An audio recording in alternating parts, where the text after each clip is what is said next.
नमस्कार दोस्तों, welcome to my YouTube channel. इस वीडियो में हम यह जानने की कोशिश करेंगे कि हिंदू धर्म के अनुसार ईश्वर कौन है। किसी भी धर्म में ईश्वर वह होता है जो संसार की रचना करता है और वह उस समय स्थित होता है जब यह संसार नहीं था। हिंदू धर्म में उस समय को प्रलय काल कहते हैं। इस प्रलय काल को सबसे अच्छे तरीके से ऋग्वेद में ही लिखा है, जिसे नासदीय सूक्त कहते हैं, लेकिन इसका एग्जैक्ट ट्रांसलेशन कहीं नहीं मिलता। जिन्होंने भी इसका अनुवाद किया है उन्होंने इसमें अपने कंसेप्ट्स डाल दिए हैं। इसलिए मैंने इसके अनुवाद के लिए चैट जीपीटी की मदद ली और चैट जीपीटी ने जैसा अनुवाद किया है मैं वह सुनाता हूँ। तब कोई अस्तित्व नहीं था, कोई अंतरिक्ष नहीं था, आकाश मंडल नहीं था, इसके कोई हलचल नहीं थी, यहाँ क्या बेहद गहरा पानी था। तब मौत नहीं थी न अमरता, रात्रि और दिन की पहचान नहीं थी, वह एक स्वतः प्रेरित बिना हवा के था, उसके अलावा कुछ भी नहीं था। प्रारंभ में अंधकार अंधकार में छिपा था, कोई पहचान का संकेत नहीं था। जीवन शक्ति जिसने खोखलापन से ढक दिया था, वह ताप की शक्ति के द्वारा उत्पन्न हुआ था। अब हम किसी भी मान्य ग्रंथ निकालते हैं तो चाहे वो उपनिषद हो या पुराण हो, उन सभी में आपको नासदीय सूक्त का इम्प्रेशन मिल जाएगा। यहाँ हम विष्णु पुराण से शुरुआत करते हैं। इसमें भी जब ऋषि सर्ग की बात करते हैं तब वह यहीं से शुरुआत करते हैं। उस समय न दिन था न रात्रि थी, न आकाश था न पृथ्वी थी, न अंधकार था न प्रकाश था, और न इसके अतिरिक्त कुछ और ही था। बस श्रोत्रादि इंद्रियों और बुद्धि आदि का अविषय एक प्रधान ब्रह्म और पुरुष ही था। तो नासदीय सूक्त में भी किसी एक तत्व की प्रेजेंस थी, जैसा कि इसमें लिखा है कि वह एक स्वतः प्रेरित बिना हवा के था। अब इसी को यहाँ ब्रह्म कह दिया गया है।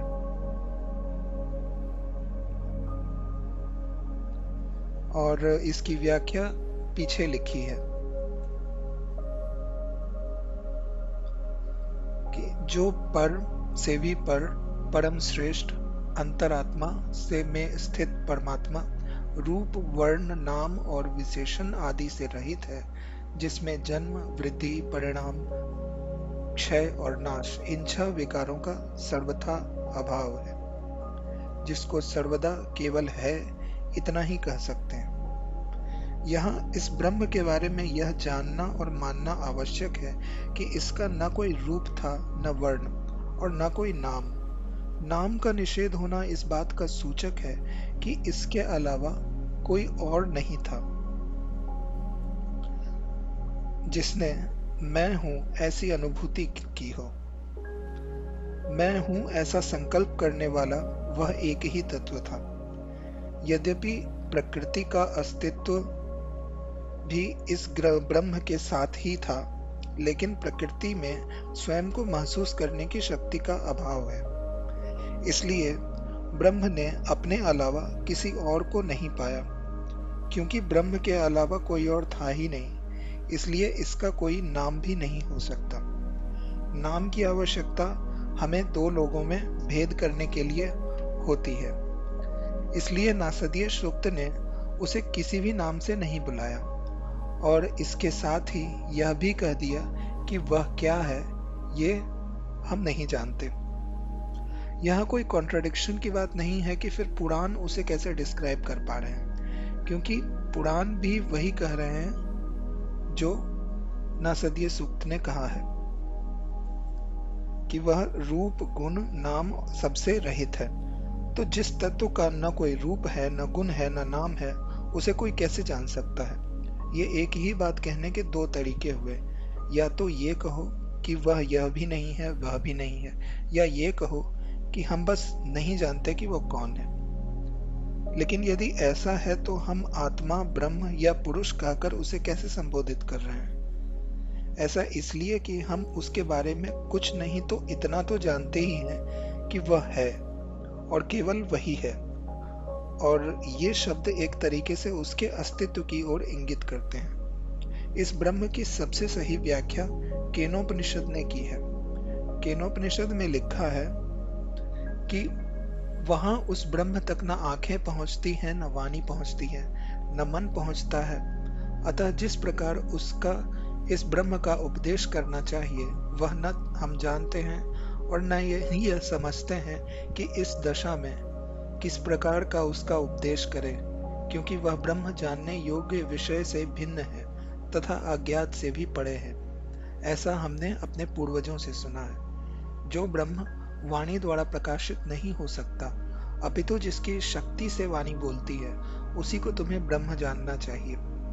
तर्क द्वारा जिसे सिद्ध किया जाता है अथवा जिसकी उपासना की जाती है, वह ब्रह्म नहीं है, क्योंकि तर्क की शक्ति को तो चक्षु और बुद्धि तक ही सीमित है। जो वस्तु बुद्धि की समझ से भी परे है, वहां तर्क क्या करेगा। वाणी प्रत्येक दृश्य और परिच्छिन्न वस्तु का वर्णन कर सकती है, परंतु ब्रह्म न परिच्छिन्न है न साकार है, फिर वाणी किसका निर्देश करे। इसलिए ब्रह्म वही है जिसने वाणी की रचना की है, किंतु वाणी उसे नहीं कहती। जो ब्रह्म मन से मनन नहीं करता और न जिसको मन से जाना जा सकता है, किंतु जिसकी शक्ति से मन मनन करता है, तुम उसी को ब्रह्म जानो। जिस ब्रह्म को आंखों से नहीं देखा जा सकता, किंतु जिसकी शक्ति से ये नेत्र देखते हैं, तुम उसी को ब्रह्म जानो। जो कानों से सुनाई नहीं देता, किंतु जिनकी शक्ति से कान सुनते हैं, उनको तुम ब्रह्म जानो। जो ब्रह्म श्वास लेकर नहीं जीता, किंतु जिनकी शक्ति से श्वास आता है, तुम उसी को ब्रह्म जानो। तो इसी के साथ हम इस वीडियो को यहीं रोकते हैं। अगले वीडियो में हम ब्रह्म और पुरुष में समानता और अंतर को समझेंगे। इस वीडियो को देखने के लिए आपका धन्यवाद।